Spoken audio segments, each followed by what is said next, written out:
آپ کے پاس فضل ہے جس کی آپ کو ضرورت ہے. You have the fullness of grace you need.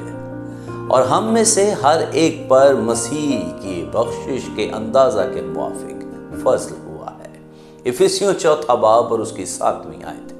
خداوند یسوع مسیح کی سلامتی ہمیشہ آپ پر قائم رہے.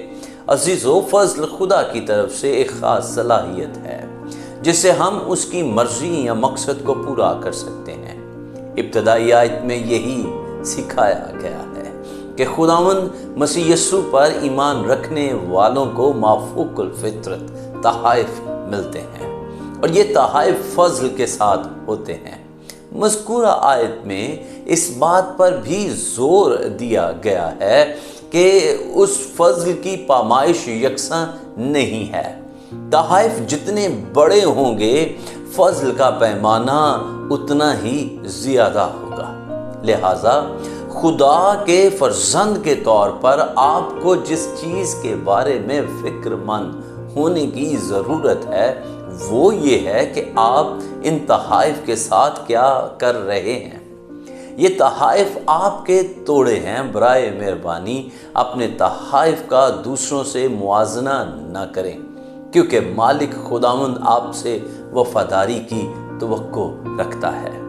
دوسرے لفظوں میں وہ دیکھ رہا ہے کہ آپ زندگیوں کو برکت دینے کے لیے اپنے تحائف کو کس حد تک استعمال کرنے کے قابل ہیں تاکہ وہ آپ کو مزید دے سکے اگر آپ اس کے مستحق ہوں گے.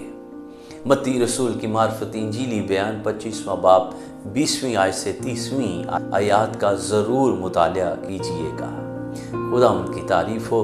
عزیزو، کیا آپ کو دوسروں کی برکات کے ساتھ اپنی برکت کا موازنہ کرنے کی عادت ہے؟ ضرور اپنی رائے دیجئے گا.